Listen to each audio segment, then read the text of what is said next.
Okay, hello and good day, ladies and gentlemen. Here we are once again. And in this video, I would like to discuss the story and how interwoven, some could say it's actually the foundation of our holographic reality. And today I would like to discuss and bring forth some ideas for you to ponder and think about for yourself, to question, like, okay, how much does stories influence our perceptions of reality? Because for me, in my understanding, everything is story. The whole world is held together by way of story, right? Light, senses, all these things, all this information and data is entered into through our senses and then interpreted and translated and projected onto our screen of consciousness to be observed. It is the story that influences that translation process. And basically, history is just a construct that we gathered from evidence in our external manifestation, right? We gather it from the hologram itself, which is translated by the story, so it's like a self-reinforcing cycle. But how much do we know of history as fact, right? I mean, it's kind of appears to be heavily manipulated, right? There's some things that go disappearing, some new discoveries that aren't brought forth to the public. The old saying that history is written by the victor, right? It's been common practice through our story of history that normally when we invade a new place, we destroy their culture, we destroy their books, literature, these types of things, right? Book burnings back in the 60s, happening now as well with censorship. But this control of information is also the control of the story. And so if that's happened through history, right? We know it, we've read it, we tell ourselves this. Back in the old days, we would go straight for the cultural sources, which is their story that they tell themselves about themselves, right? That's what culture is. And we would destroy them so that in a way of proving that our way of life is better, our culture is more superior. And when you destroy their stories, they need some new story to attach to for some kind of self-belief. I mean, this is why Christianity took a lot of paganism, because in order to convert pagans into their story of how life is and how the afterlife is and all these things, they had to adopt part of the old story, right? Or take over, rather. They had to take over that old story. And in order to do that, they had to take bits and pieces of it so that people would be more accepting of that story. And we tell ourselves this in our own history. So it's like these simple facts of what we already know about what we tell ourselves about the past begs the question to question history, right? Who told us this story? How do we know what really happened? And then as another example, so say you're an archaeologist and you're digging around and you find this ruins of an old civilization. Fantastic. Great discovery, man. And now, how do you figure out what happened to that civilization? What's its time period? What was its customs? What culture is it from? You know, all these different things that these archaeologists and historians do. How do they figure it out? Right? They observe it, of course, they dig it out and they look at it and like, oh my gosh, look at this thing, it's beautiful. In order for us to tell a story about these ruins we just found, we are telling it from our current understanding of the story. What we taught ourselves, right? Oh, this is what they did. Look at the positions of the skeletons. They must be doing this because this other place was doing the same thing, right? This structure must be this because this other place that we found, we told ourselves that this is why they did that. And so this must be the same thing. Is this making sense? Right? It's a self-referencing story. Most history, most of our discoveries are always self-referencing, because we always need to reference old discoveries, old stories that we tell ourselves about specific things. And it's useful, it's necessary, right? We need stories. This is why humanity loves story. Movies, video games, both of which are stories. So we love stories, we need stories. At the end of this video, I'll get into the most important story and the most difficult story to have to come to understand. But I kind of want to lay out like how social structure of stories is taking place. So that's history, right? It's a self-referencing because we were told these things, right? Because all these academics, they only know what they know because they've been taught specific things, right? This is why it's a self-referencing story. They always have to reference the story that they've been told about specific things in order to understand the new things that they find. And thus, there's no room for any new, right? Because it always must fit into the old story. Science is much the same thing, right? We always find what we look for. And this is part of the functioning of the hologram too, right? You can never find emptiness, right? It's not going to be possible.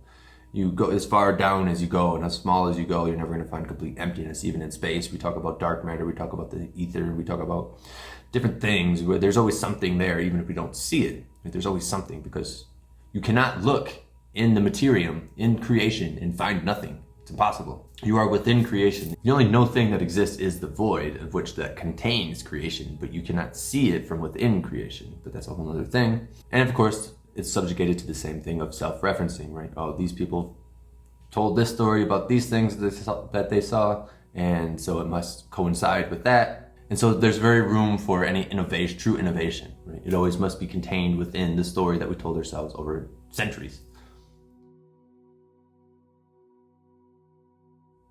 And of course, another side is the most obvious is medical. Hopefully it's becoming obvious now, right?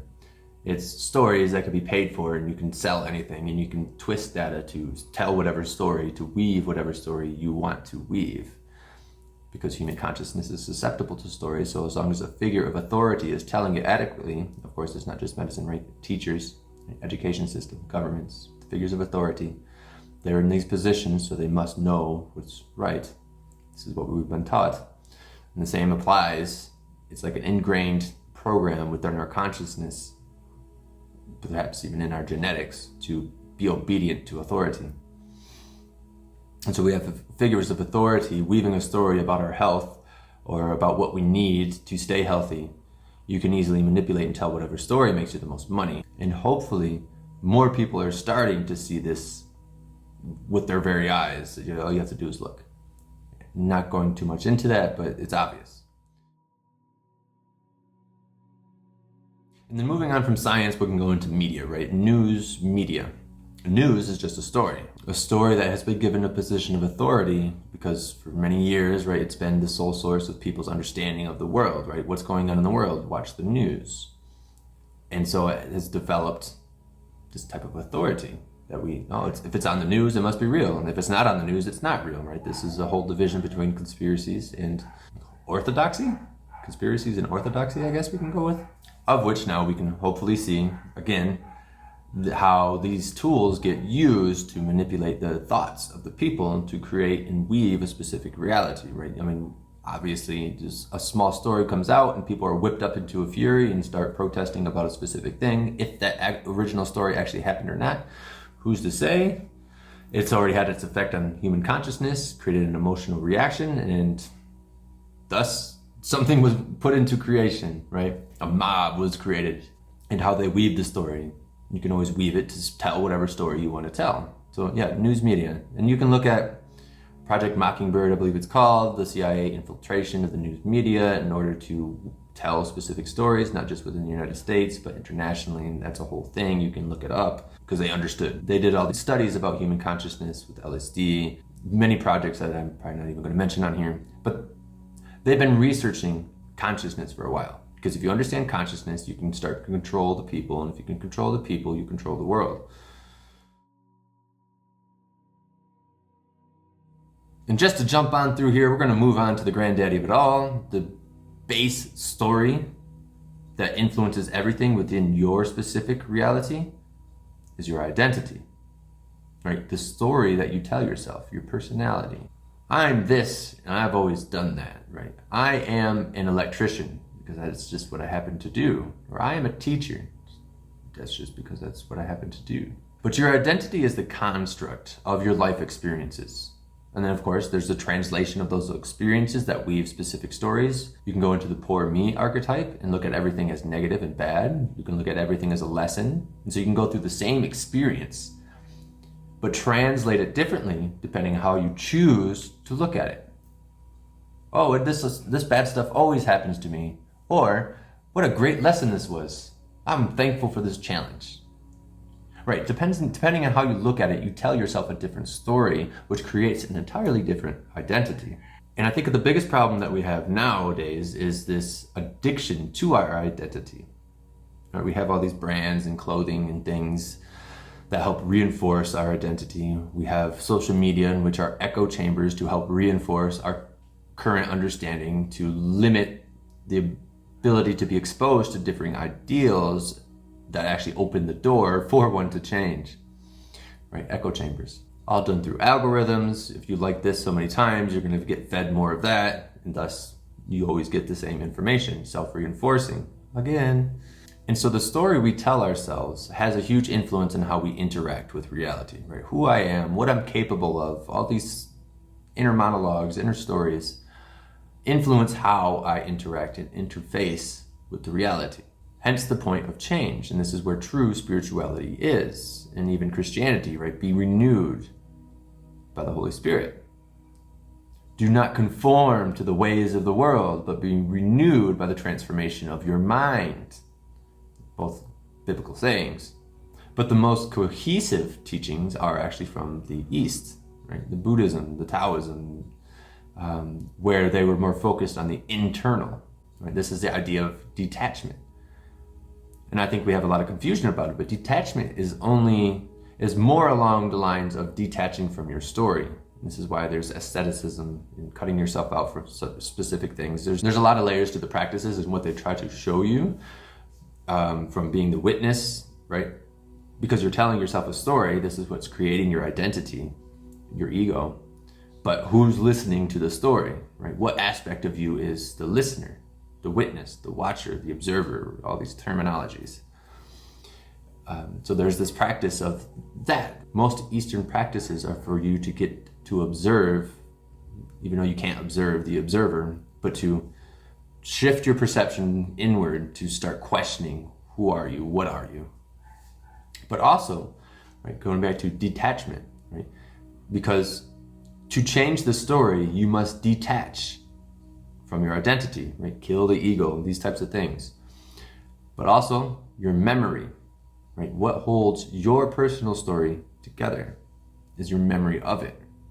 Not just memory, but your emotional attachments to your memories.